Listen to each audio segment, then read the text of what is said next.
Okay, hello everybody. Again, I'm Patrick Chanezon, developer advocate at Google. I'm French, but I live in San Francisco, and this is the second of the talk about our cloud computing offering.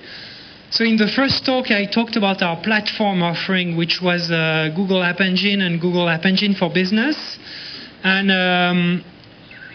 now in this talk, I'm going to tell you about some new offerings that are more at the infrastructure layer, so what is called infrastructure as a service, that Google announced at Google I/O in May. So these three offerings are not available for everybody yet. It's in Trusted Testers right now. So if you're interested in participating into the Trusted Tester, I'll show you, or I'll tweet a URL later today. Just follow my Twitter account, where you can sign up to be part of that Trusted Tester program. So I'm going to tell you about Google Storage, Bigquery, and the Prediction API.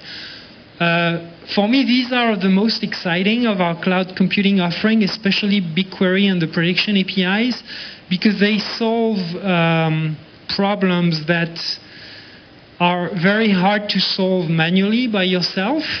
And they expose some of the Google infrastructure and Google services that I don't think there are equivalents for them in other cloud providers.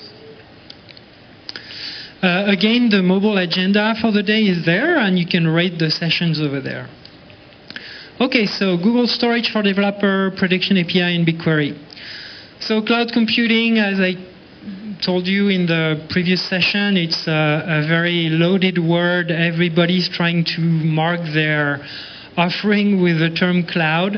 At Google, the way we understand cloud is like having some providers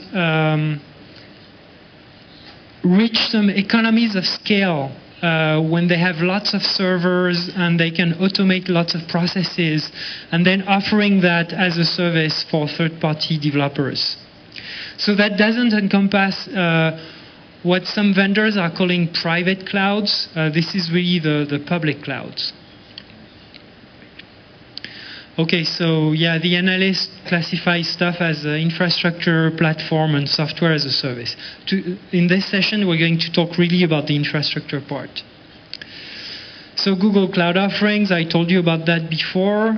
So we have software as a service with Google Apps, the Apps Marketplace, and then the apps you can build on top of Google App Engine. Platform for us is Google App Engine with Java and Python. And then we start to offer infrastructure with storage, prediction, and Bigquery. So let's talk about storage first. Basically, Google Storage is a very simple storage service with a REST API. And we're using the same API as Amazon S3. So you can use the tools that you're using with S3 with Google Storage. But we added a few features to them, like, for example, for access control. Okay, so you can use that for hosting static content, for doing backups. There are lots of companies who do synchronization software. You install some software on Windows or Mac, and it completely integrates with the Finder or with Windows Explorer. And then you can mark some folders to be synchronized in the cloud, and you can get them back on other machines. So some of these providers are using Google Storage behind the scene. You can use that for sharing data. It can be used as data storage for applications. And last but not least, and I think it's one of the most interesting use cases, it can be used as storage for computation, which means Google Storage for us is an entry point. When you put your data in there, it's an entry point to access other Google services like Prediction and Bigquery. So basically, once your data is in Google's cloud, we're going to offer you more services so that you can do useful stuff with them. So the benefits of Google Storage, it's high performance. Basically, we're leveraging all the magical infrastructure that we have at Google with data centers all around the world, some replication layer for the content and the caching servers. And there are some people who made some evaluation of the latency of Google storage all around the world, and it's very, very good. Security and privacy, a very important aspect and differentiator for Google Storage. In storage, we have some pretty deep access control rules that you can set, where you can say, and it's integrated with Google accounts. So that means at the API level, you can say this file will be accessible only by these Google accounts or this Google group, which is a group of accounts, in view or edit mode. And then these rules can be enforced at the browser level. So that means you don't need to have a server to enforce access control between the end client and your file. And this is very useful when you're building applications. We take care of access control for you. And then it's super easy to use because we leverage the existing, all the existing tools that were used with the S3 API because we support the same API. So that means that you can use tools like Boto library in Python or S3 Fox, the Firefox extension to manage your files, or Java libraries or things like that. So technical details, it's a very simple REST API. Who among you have been using Amazon S3 before? Okay, so basically you'll feel at home. It's the same API. So resources are organized by buckets. Buckets are just flat containers. There's no hierarchy in there. And then under that you put resources that are identified by URI. And some people have been using like resource naming with slash in order to replicate file system hierarchy, but it's not exactly the same semantics. You can put any type of objects. The limit in size is 100 gigabyte per object. So access control, I told you about that. There are two ways to authenticate the request. Either you sign them using your access key that you get when you sign up for the API, or you use a web browser login with a Google account. So in terms of performance and scalability, yeah, as I told you, it's 100 gigabyte per object maximum. You can have thousands of buckets and unlimited number of objects. The data itself is replicated within multiple US data centers. And so but then we are leveraging all the Google network of edge servers that we have all around the world. That provide caching for these files. So what that means is that when you're measuring latency to get your files from anywhere around the world, usually it's pretty fast. Okay. Yeah, and then a few other differentiators is there's very strong data consistency, which is when you have written a file, if it gets read from anywhere around the world, once you have received the acknowledgement that it was written, you'll read the same file. And you can do range-get queries as well. So privacy and security, it's a key-based authentication system. We also support authenticated downloads from a web browser using Google accounts. You can share with individuals or with Google groups. And you can, at the API level, and that's, I think, a differentiator with S3, we added a few API calls that let you specify an ACL for buckets and objects. So in terms of tools, we have one tool called the Google Storage Manager. Maybe I'll show it to you. Let me see where my browser is. Okay.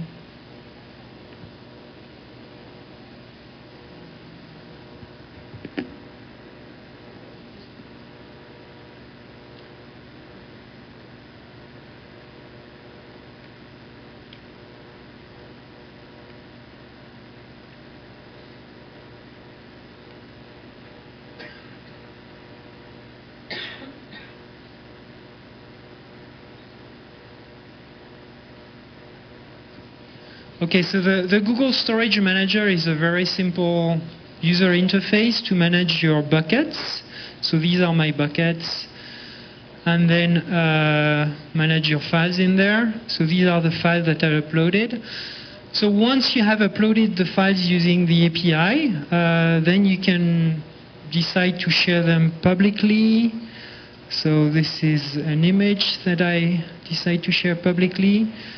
And when I share something publicly, I get a link that I can then share with people. And if I had access control on that, I would be obliged to log in to access it. So it's a pretty simple, basic tool where you can upload files manually and things like that. There's another tool called GSUtil, which is a command line tool that allows you to do all the operations that you can do with the API, but from the command line. And GSUtil is itself built in Python on top of the Boto Python library that was used with S3, and they added some Google Storage specific commands to it for managing ACLs, for example. So with GSUtil you can say, actually I can show it to you maybe.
So here, basically, I'm copying all these images under the Chanezon bucket that I have created for my account. And the first time you use GSUtil, you need to authentify with a token. And then it's copying all the files. Yeah, connection is pretty slow there. So maybe I'm just going to close it. And just to show you, oh, actually, I had these files already in there.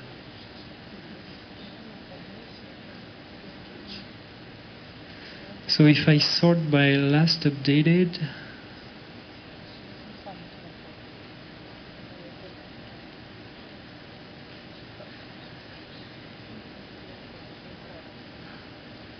okay, I don't know. You get the ID. Okay, so that's GSUtil. And GSUtil allows you to manage access control rules as well. So Google Storage is used within Google by lots of Google services already. So Google.org used it for the Haiti relief imagery. When there was an earthquake in Haiti, we just put some maps imagery in there. Google Patent is using it. Picnic is using it for all their images. Panoramio for images as well. DoubleClick and YouTube are using it as well. And it's used by Bigquery and the prediction API that I'm going to tell you about. There are lots of companies who have started using Google Storage for developers. So VMware Simplicity is a solution for syncing your files, as I told you before. Memeo is using it. It's the same kind of solution.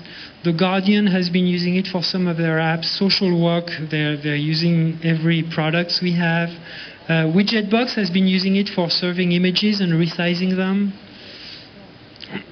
The pricing is, so it's 17 cents per gigabyte per month, and then 10 cents per gigabyte for upload, and 30 cents per gigabyte in APAC for downloads, and 15 in America and EMEA.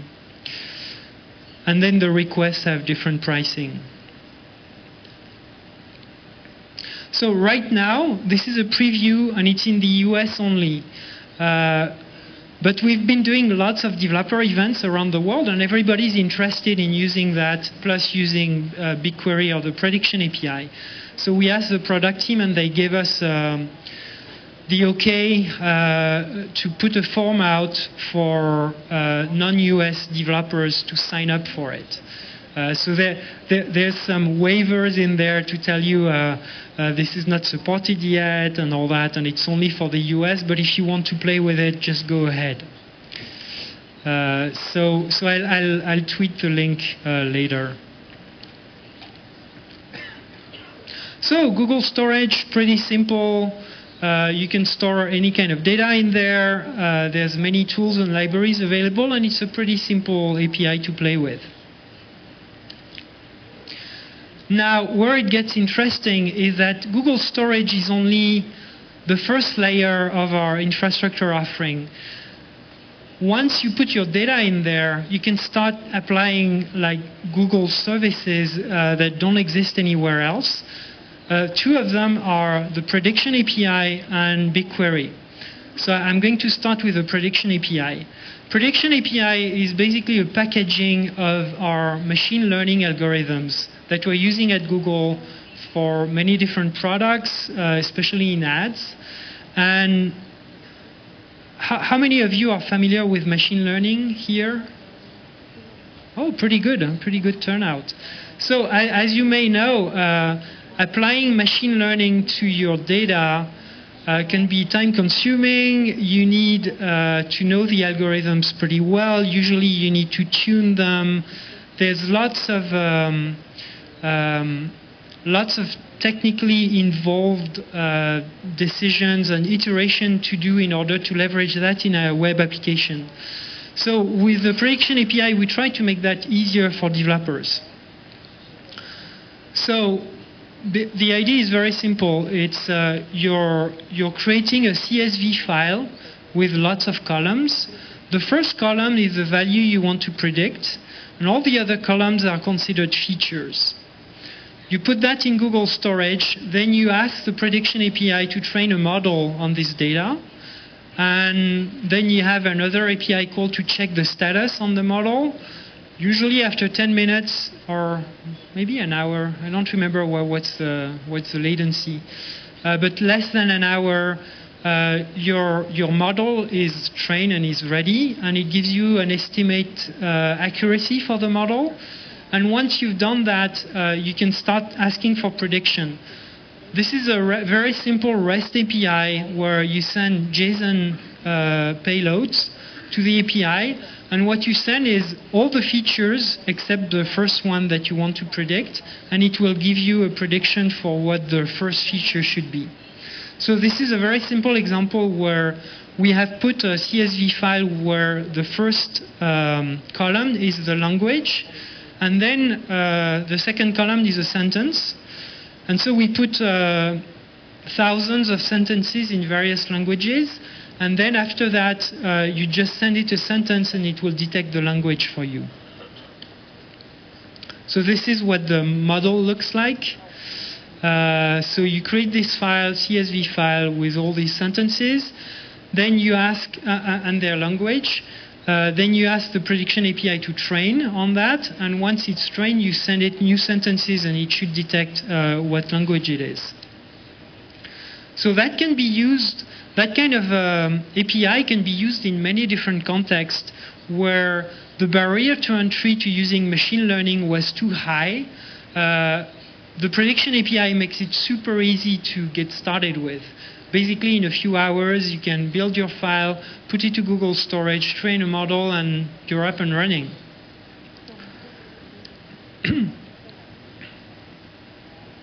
So this is an example that my colleagues built where it's kind of a business-oriented example where you want to categorize and respond to emails based on the language in which they are written.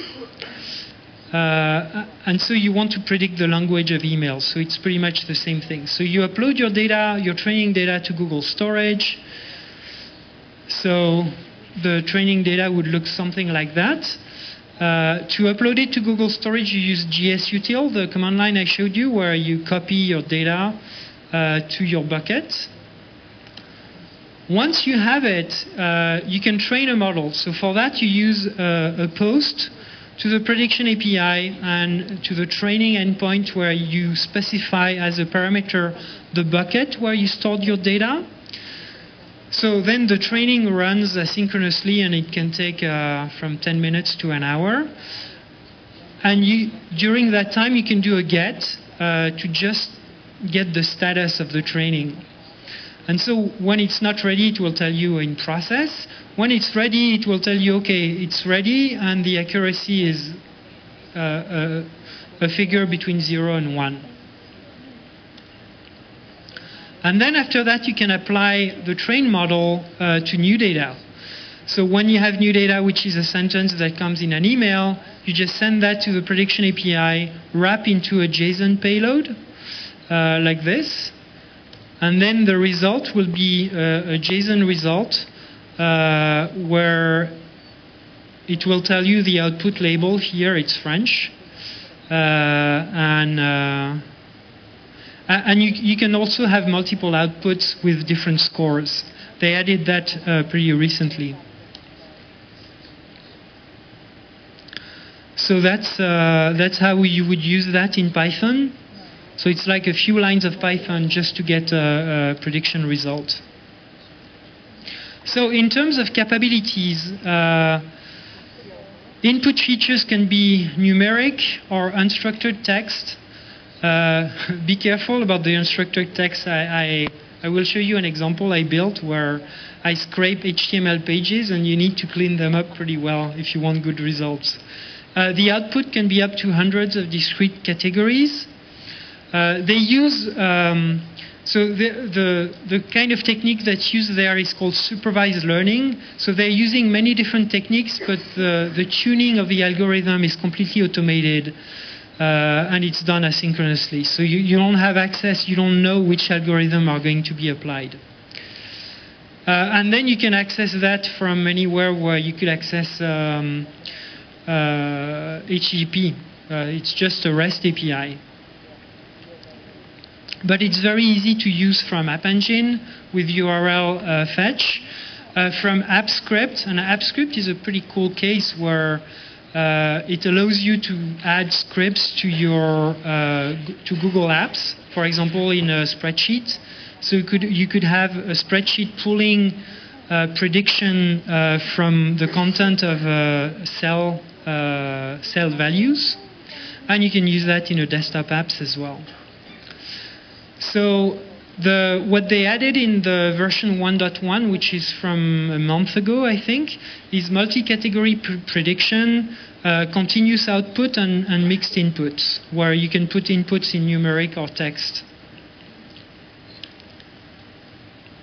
So that's prediction. Let me show you my example.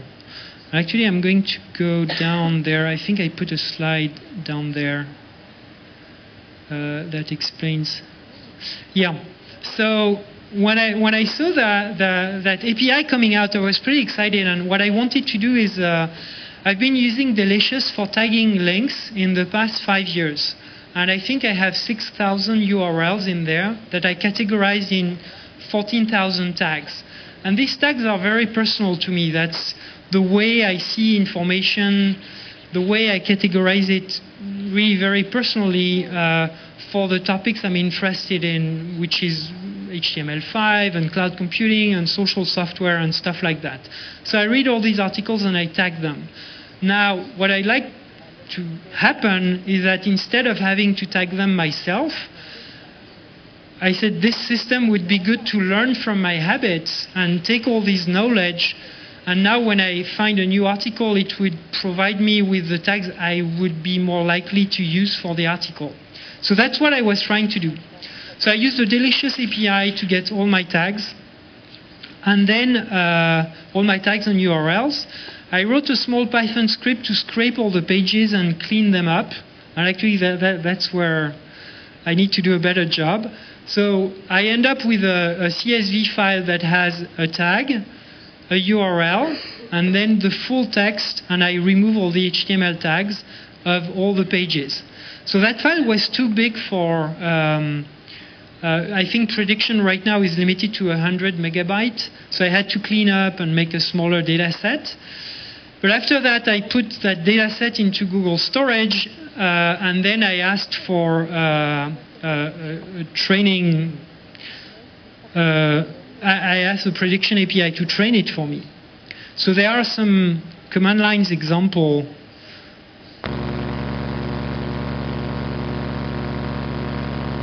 Actually, let me show you what it is.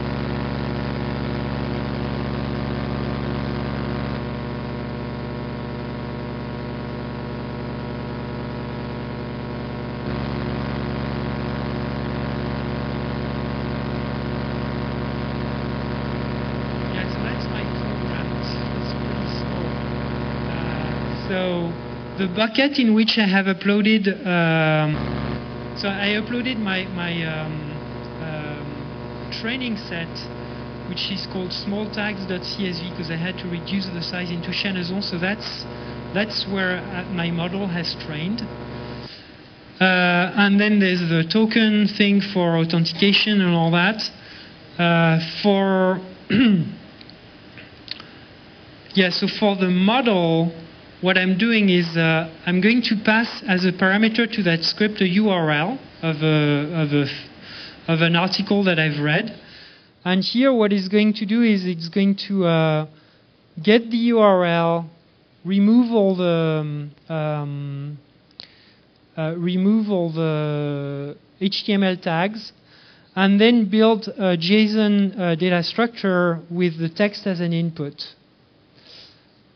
And then I'm just going to ask a prediction for it. So I pass the authentication data, and then I say for that model, which is the model there, please predict the tags I would have used for it.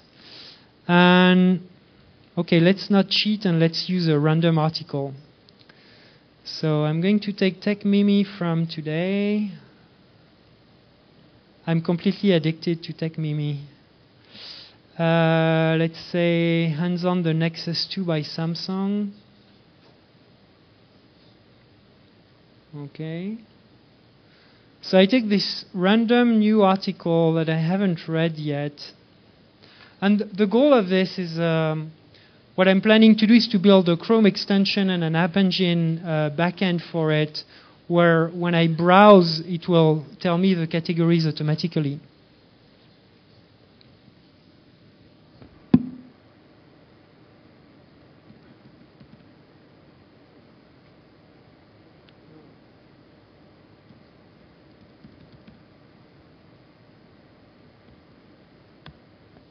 Let's see if it works. So first it's pulling the content of it, then cleaning it up.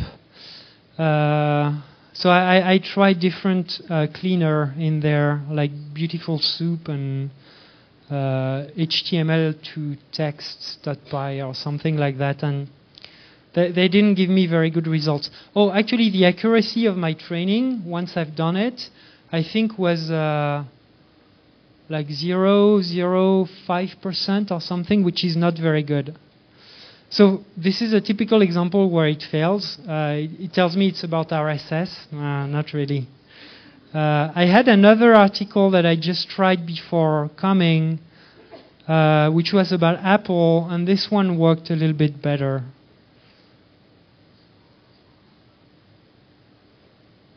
So I received this JSON payload that tells me the output should be that. Okay, so this one is well categorized. So that's an example I built in a few hours, and I need to work on it again, obviously. My colleague Nick Johnson wrote an excellent blog post. His example is much better. I think he has a 63% accuracy for it. So he took a different data set. He took all the... do you guys know Reddit? Yeah, so Reddit is a site where you can categorize articles, and it's done by lots of people. So in my case, I had used Delicious, which I use as a single user. What he did is that he took all the content of Reddit for 1 week, like a few thousand of posts, and subreddits, which are the categories that users are categorizing them in. He put that as the training set, and then he reserved a part of the training set for verification. And he had 63% success on that one, and he built an App Engine app out of it. I think I can show you.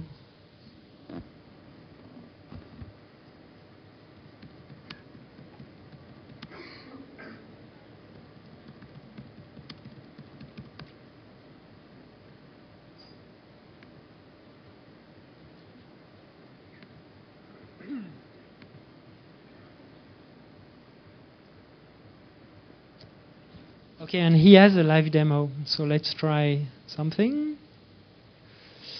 Okay, so you have to put a title and a domain. Actually, let's try the one that I tried before, this guy. So, and he just uses the domain, not the full URL. I guess that may help as well.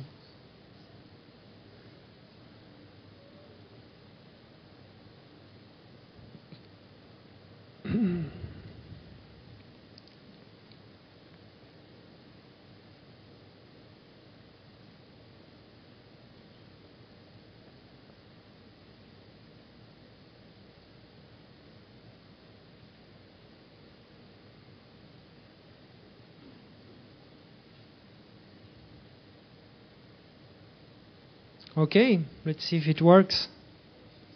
So then he's calling App Engine, who's taking this data, submitting it to the prediction API, getting a prediction back and telling it to us if it works.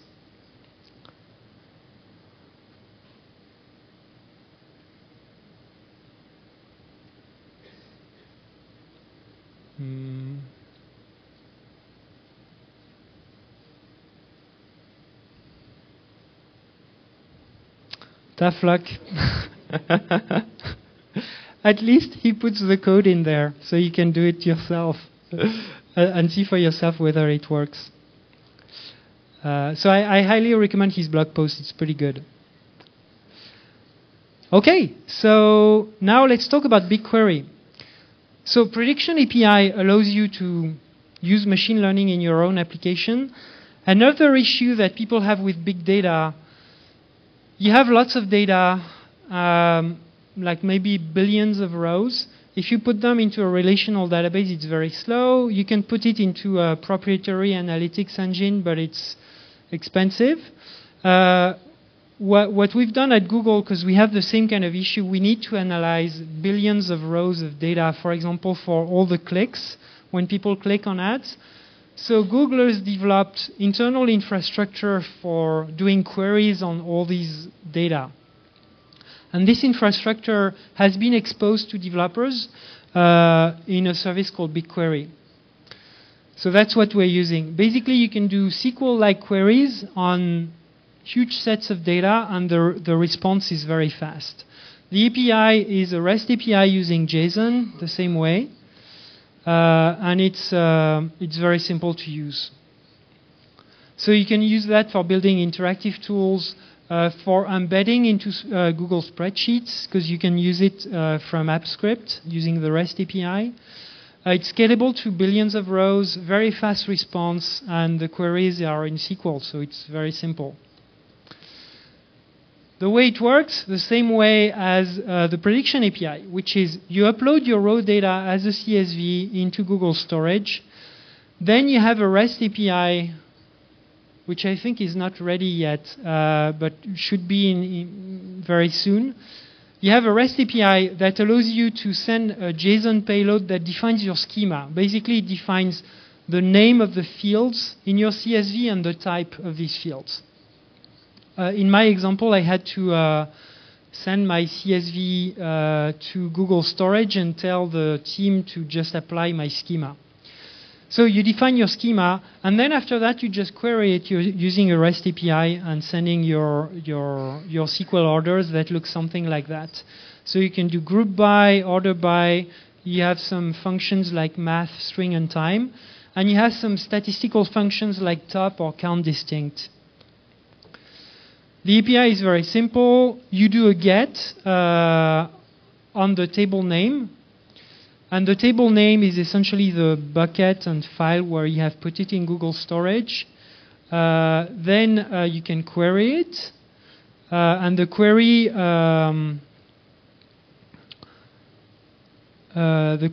so that's the query of the results. No, that's the results. So you send a query that's a SQL query, and the result you receive looks something like that, a bunch of results. Security, it's like client login or OAuth or auth-sub. It's typical Google security stuff for our APIs. It supports HTTPS.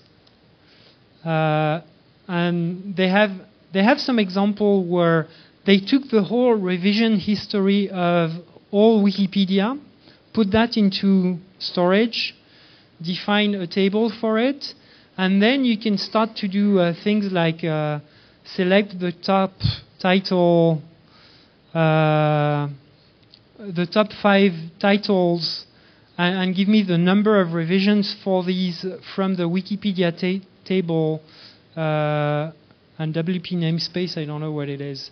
But basically you can say for a specific topic, give me the top pages that talk about that and that have the most revisions.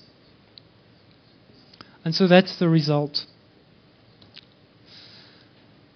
And there's a command line as well. I wanted to show it to you, but I have an old version of it. So there's a command line. You can just type your query and you get the result right away. And the most impressive aspect is when you integrate that using AppScript, because it's a REST API giving you back JSON. So in AppScript, you can just make a call using import data. You put the URL to your query, because it's just a get. And then the result, you can put it in your table. So here in this example, we're going to type a search term. And then it's going to use that search term as a parameter in the query. And it's going to give us the title and number of revision for the documents who have the most revision for that topic in Wikipedia. So you type Google and you get these results, and then you can assemble them in diagrams like this. So basically the kind of heavy-duty data processing that used to require a lot of server-side infrastructure and experience, now you just need to put your data in Google Storage, and then you build your front end using very lightweight JavaScript infrastructure, or even directly in Google Apps. Yeah, so I told you about my Tiger example, the subreddit, so that's Nick's blog post. And that's it. So basically, with what we announced in May is that Google is starting to offer infrastructure type services in the cloud. First one is Google Storage, and it's a point of entry for more exciting services like prediction or BigQuery that are hard to do when you're doing that by yourself. You can learn more over there, and when this session will be finished and I have 5 minutes, I'll just upload all my slides to SlideShare and we'll tweet about it. And I will tweet the URL to the sign-up sheet as well, where you can sign up for Google Storage, Prediction, and BigQuery. Okay, so we have to finish. I'll be in the, I think there's a room about cloud stuff. I'll hang around. Thanks.